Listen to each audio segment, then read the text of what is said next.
आज चाहिँ मसँग यो एउटा कारको यो एम्प्लिफायर रिपेयरको लागि आएको छ। यसमा समस्या चाहिँ बिल्कुल नो अडियोको रहेको छ।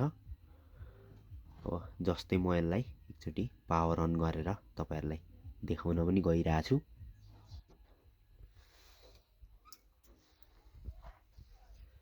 यहाँ म पावर अन गर्दैछु यसलाई।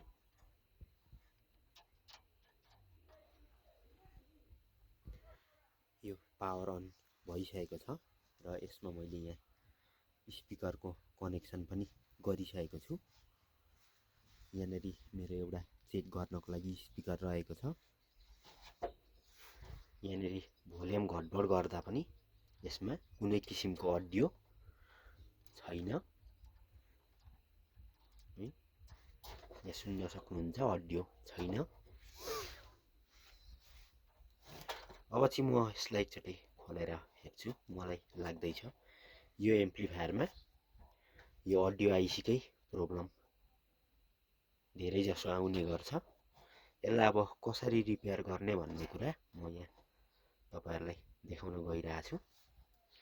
मैले अगाडि पनि एक दुईवटा यस्तो एम्प्लिफायरहरु बनाएको छु। म्युजिक सिस्टम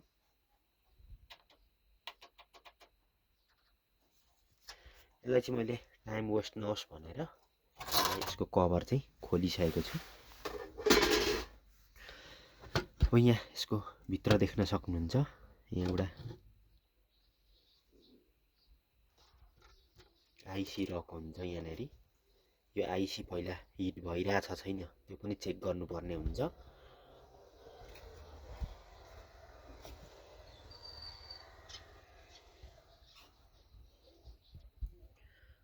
आईसी हिट त भएको छैन तर पनि अब यहाँनेरि यसमा नो अडियो छैन स्पिकरमा। अब म फटाफट यसलाई खोलिहाल्छु अनि यसको आईसी निकालेर यसमा एउटा कुरा चेक गर्न पनि सकिन्छ यो अगाडि प्यानलबाट समस्या हो कि या पछाडी समस्या हो।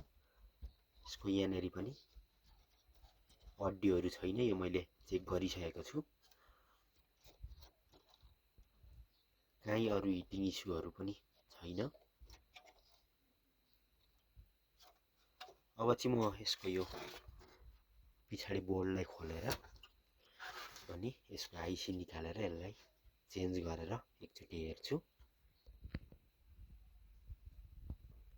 अब चाहिँ मैले यसको यो बोर्डलाई पनि निकालिसकेको छु।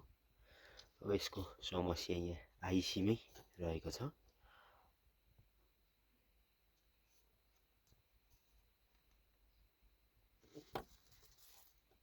यसको आईसी को नम्बर पनि देख्न सक्नुहुन्छ।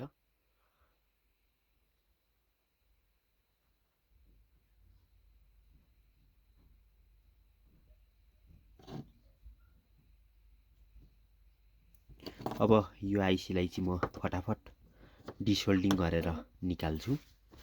मैले यस्तै एउटा आईसी यहाँनेरि यो पुरानो एम्प्लिफायरबाट निकालेर राखेको छु। म यसमा चाहिँ अब यही आईसी चेन्ज गर्छु।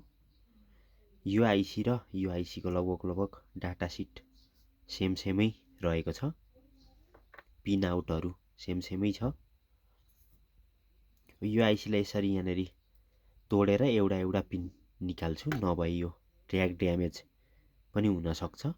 पहिला म यो आईसी लाई भाँचेर यसरी फाल्दिन्छु यसलाई यसरी अनि म यो एउटा पिनलाई डिसोल्डिङ गरेर निकाल्छु।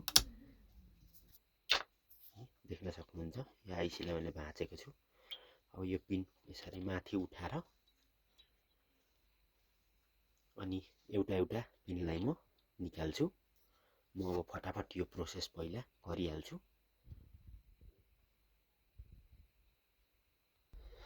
यहाँ देख्न सक्नुहुन्छ यो मैले कुनै पनि प्रिन्ट ड्यामेज नगरिकन यसलाई निकालिसकेको छु आईसी लाई।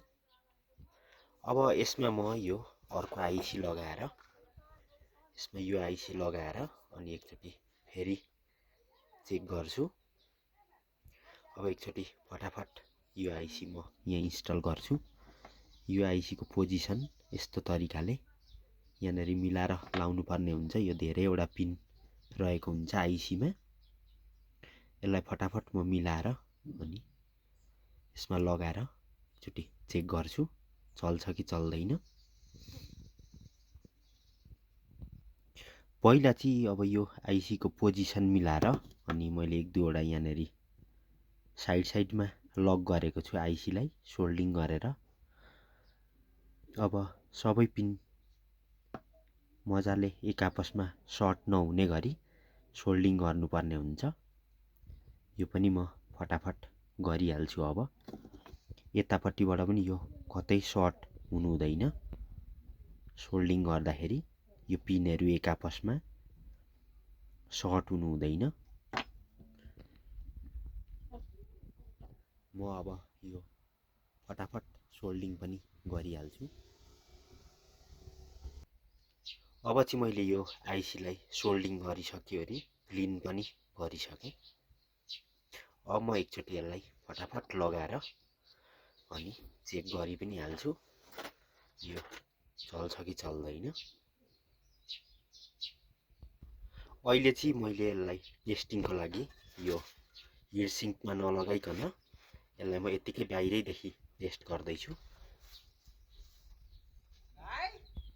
अब चाहिँ यहाँ मेरो म डिसी पावर बक्स अन गर्छु अनि त्यस पछाडि एकचोटि यसलाई फेरि पावर अन गरौँ। यहाँनिर पावर अन भइसकेको छ। अब यहाँ साउन्ड अब चाहिँ यसमा फाइनल्ली साउन्ड आइसकेको छ। आइसी रिपेयर भइसकेपछि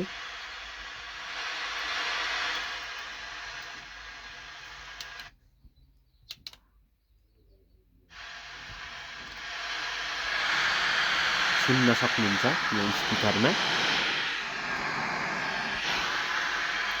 ल अब चाहिँ म यसलाई यहाँ मजाले कसेर हिट सिङ्कमा कसेर अनि यसलाई बन्द गरेर प्याक गरेर कस्टमरलाई दिन्छु।